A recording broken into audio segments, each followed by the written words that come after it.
Hello, my superheroes. How are you? I am sure you must be doing well. You must be very, very thrilled and overjoyed with your life. And apart from all these things, I'm pretty sure, my superheroes, you must be involved in all those activities which are relishing your life and which are giving you the kind of the very, very good veracity and happiness. And except all these things, I'm pretty sure for the one more thing that you must be really involved in the English spoken and must be doing the practice with your all acquaintance and relatives and especially with your friend as well. So my superheroes, welcome back to our channel. If you are new one, so welcome to our channel. As you know, my name is Rajiv and I'm an English teacher. And let me tell you one more thing, my superheroes, because of my sickness, I could not take the classes for the 1 week. So it was exactly not a condition for me to take the class, but now I am fit and fine. And I'm just sure for this thing that now no any classes going to be bunk or no any classes going to be in a distance manner now. So get ready for this thing that okay, we have already completed the 30 classes and this is the 31, and I'm pretty sure as by your response, my superheroes, you guys are literally learning a lot of things pertinent to the spoken. And apart from this, you guys are really boosting us in such a great manner that exactly I owe you for this thing. So thank you so much for supporting in such a great manner. Keep supporting, keep sharing, keep updating with the things. So my superheroes, आज हमारा 31 class है और जैसा कि आप जानते हैं हमारे सुपर हीरोज कि 30 क्लासेस हमारी बहुत बेहतरीन नहीं है और 31 क्लासेस में हम क्या करेंगे, बहुत सारी नई चीजें सीखने वाले हैं। पहली बात तो हमने 1 मंथ कंप्लीट कर लिया है हमारे सुपर हीरोज। 1 मंथ में हमने बहुत सारी चीजें सीखी हैं और आपका रिस्पॉन्स, आपका प्यार, ये सच में हमें बहुत ज्यादा थ्रिल किया है और इन चीजों ने हमें बताया कि आप किस तरीके से चीजों को क्या करने वाले हैं और अच्छे से रिप्रेजेंट करेंगे। और हमारे सुपर हीरोज लिटरली बहुत इंटरेस्ट लेते हैं इस पढ़ने में। और अपार्ट फ्रॉम दिस कि वो लोग जिनको ये लगता था कि it is like an phobia और the big deal to speak in English, but now it has become very easy and effortless to all of them.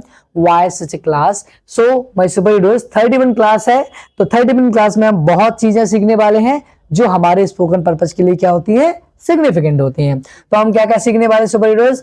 एक हम सीखने वाले व्हाट यू लूज, जिसका मतलब होता है तुम्हारा क्या जाता है। दूसरा सीखने वाले फील पिटी फॉर, दया आना, रहम करना। तीसरा there is no use, there was no use, कोई फायदा नहीं। हम सुपर हीरो इसको एक एक करके सीखेंगे। तो पहला हमारा है what you lose। क्या है super heroes? what you lose। First of all इसका हिंदी मतलब क्या होता है, तुम्हारा क्या जाता है। आप बोलते ना अरे यार तुम उसकी हेल्प कर दोगे तुम्हारा क्या जाता है, तुम वहां खड़े हो जाओगे तुम्हारा क्या जाता है। इसको हम इंग्लिश में क्या बोलते हैं, what you lose। कैसे बोलना है what you lose।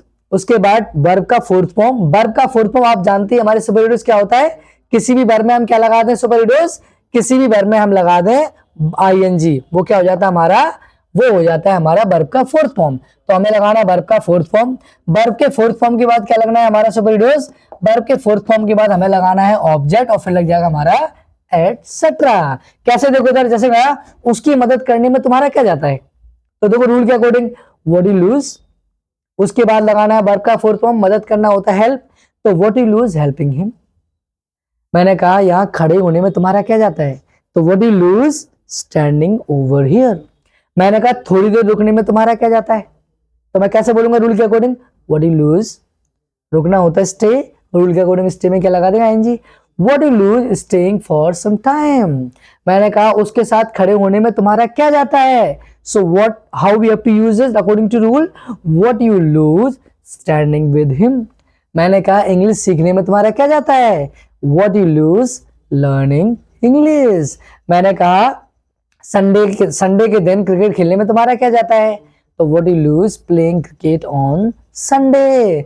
मैंने कहा इस क्लास को रेगुलर देखने में तुम्हारा क्या जाता है, तो what you lose watching this class regularly। So my superheroes, this is what you lose is very significant for the purpose of the spoken. And why this is important, because we have already seen by the example that how the people use this phrase while talking to the somebody. So whenever you guys are really having any type of the doubt pertinent to this what you lose, this is kind of the great thing which exactly you will learn, that what is the best way to finally use the phrase in the sentences. So these are the example. I am pretty sure my superheroes, you must have learned it very, very precisely, and now there's nothing which is very, very doubtful for you. So my superhero, this was the first phrase जो हमने कैसे की, what you lose। I hope कि आपको literally बहुत अच्छे से आप समझ में आई होगी किस तरीके से हमें बॉडी लूज का यूज करना है। तो हम आते हैं अगले वाले पे। अगला वाला हम देख पा रहे होंगे क्या है, फील पिटी फॉर। इसका मतलब क्या होता है, देखो दया आना या रहम करना एक ही चीज है। जैसे यार मुझे तुम पे दया आती है, मुझे उस पर दया आती है, तो बोलते नॉर्मल तरीके है। तो इसमें क्या करना है, देखो तो 3 तरह से करना है। अगर आप कभी यूज करोगे तो प्रेजेंट इंडेफिनिट में, तो आप पहले क्या लगाओगे, सब्जेक्ट, और सब्जेक्ट लगाने के बाद आपको क्या करना है, फील लगाना है। फील पिटी फॉर है तो हमारा पूरा फ्रेज होने वाला ही है। और अगर आपको ध्यान रखना है, सब्जेक्ट आपका जो है, अगर सब्जेक्ट आपका सिंगुलर है, एक वचन है, तो फील में क्या लग जाएगा, एस। और अगर सब्जेक्ट आपका क्या है, प्लूरल है, तो प्लूरल के साथ में आपको सिर्फ क्या लगाना है, फील लगाना है। ठीक है। फिर पिटी फोर, फिर ऑब्जेक्ट हमारा, तो ऑब्जेक्ट में नॉर्मली क्या आता है, कोई इंसान या कोई एनिमल्स वगैरह लगाएंगे, उसका हम नाम लिखेंगे। दूसरा यही चीज अगर मान लो हमारा कॉन्टिन्यूस बोला जा रहा है, तो प्रेजेंट कॉन्टिन्यूस में जैसे मैंने दया आ रही है, तो हम क्या बोलेंगे, देखो इज हमारा लग जाएगा, इज सिंगुलर नाउन के साथ में, आर प्लूरल नाउन के साथ में, एम हमारा के साथ में था, आई के साथ में, और फील में क्या लग जाएगा, कॉन्टिन्यूस में फीलिंग पिटी फॉर, और ऑब्जेक्ट आ जाएगा। In the same manner if you talk about the past, तो क्या हो जाएगा, सब्जेक्ट और फील का सेकंड फॉर्म क्या होता है, सुपरइम्पोज फेल्ट होता है। तो हमने फेल्ट लगा दिया, फॉर, बाकी हमारा वही आ गया। अब 1 बाय 1 करके हम क्या देखेंगे, इसके एग्जाम्पल देखने वाले। देखो इसमें लिखा है, मुझे उस पर दया आती है। दया आती है मतलब we are talking about the present indefinite. Indefinite मतलब बात कर रहे हैं, इसकी बात कर रहे हैं हम, जब बात कर रहे हैं इसकी फील पिटी वाली, तो मैं बोलूंगा मुझे आई, फिर आ गया फील, आई प्लूरल है तो फील अकेला लगाना है, आई फील पिटी फॉर, उस पर क्या बोलूंगा, हिम। जैसे मैंने कहा तुम्हें उस पर दया आती है, तो you feel pity for him. जैसे मैंने कहा मुझे घर वालों पर दया आती है, तो I feel pity for members of family या फैमिली मेंबर्स। जैसे मैंने कहा उसे तुम पे दया आ रही है, आ रही है इसका मतलब we are talking about the continuous, कोई चीज लगातार हो रही है, ये देखा रहा है रही है, तो मैं क्या बोलूंगा, उसे ही इज सिंगुलर, तो ही लगाया, फिर लगाएंगे सिंगुलर के साथ तो इज, तो ही इज, फिर फील में क्या लगाना है, ING, he is feeling pity for you. जैसे मैं कहना मुझे तुम पे दया आ रही है, तो I am feeling pity for you. जैसे मैंने कहा कि उसे मेरे दोस्त पर दया आ रही है, तो मैं बोलूंगा he is feeling pity for my friends. मैंने कहा मुझे मेरे क्या बोलते चाहने वालों पर दया आ रही है, तो मैं क्या बोलूंगा, I am feeling pity for my fans. ये बोल सकते हैं वेल विशर्स। जैसे मैंने कहा अब पास्ट की बात करेंगे, तो तुम्हें मुझ पर दया आ गई, कोई इंसिडेंट हुआ, तुमने कहा यार ऐसा नहीं होना चाहिए था, तुमने कहा तुम्हें दया आ गई, तो मैं क्या बोलूंगा, यू, और फील का सेकंड फॉर्म क्या आ जाएगा, फेल्ट, तो you felt pity for me. जैसे मैंने कहा कि मुझे उस पर दया आ गई, तो I felt pity for him. So my superheroes, whether it is in present indefinite, maybe in continuous, or maybe in past indefinite, in all these 3 format we use feel pity for. And how we have to use in the sentences, you can see through the example. It is so easy to use that phrase feel pity when you find in present indefinite, then of course you can see what is the structure to use it, and when you find it in the past, then of course you can feel the second form is there, and when it's come to the continuous, then feel changes into the feeling, because in continuous we know very well that we use verb fourth form. So this has become now very easy to you to use in the sentences. ये चीजें आपको पता होनी चाहिए। जैसे मैंने कहा मुझे इंग्लिश ना बोलने वालों पर दया आती है, I feel pity for not speaking English. तो जो नहीं बोल रहे होते हैं तो उन पर हमें क्या आती है, दया आ जाती है। तो मेरा कहने का मतलब ये सुपरहीरोज कि जब कभी भी आप फील पिटी का यूज करेंगे ना, उसके साथ में फॉर भी लगाएंगे, और फॉर के साथ में हमें आगे वाली चीज करना है। Now we are moving forward the another phrase. दूसरा फ्रेज है कोई फायदा नहीं, कि अरे यार चिल्लाने का कोई फायदा नहीं, बहस करने का कोई फायदा नहीं, वहां जाने का कोई फायदा नहीं। हम बोलते हैं ना, इसके लिए हम 2 फ्रेज यूज करते हैं सुपरहीरोज। एक तो प्रेजेंट में होता है देयर इज नो यूज, और अगर ये पास्ट में हो जाएगा तो क्या आ जाएगा हमारे superheroes, there was no use. तो देखो इधर कैसे करना है, there is no use present में होगा, उसके बाद वर्ब का फोर्थ फॉर्म, वर्ब का फोर्थ फॉर्म समझते हो, वर्ब में आएंगी, और अगर यही पास्ट में आ गया तो पास्ट में क्या लगा देंगे, वाज लगा देंगे, दैट्स इट।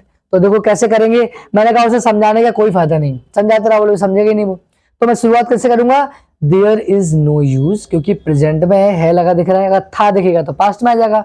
तो देयर इज नो यूज समझाना होता है कन्विंस।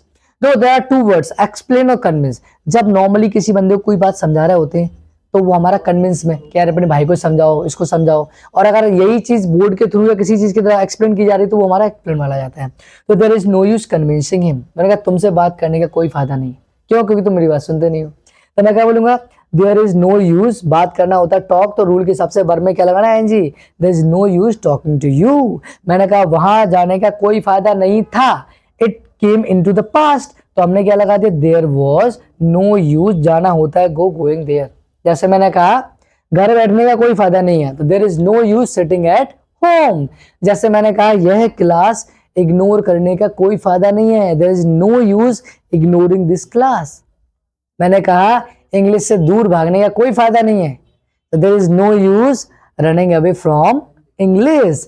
चापलूसी करने का कोई फायदा नहीं था, तो there was no use buttering. Buttering क्या होता है हमारा, चापलूसी. So my superheroes, whether it is there is no use or there was no use, it is in the present and the past form, but this phrase is something special. I am talking about my superheroes. Keep this thing in your mind.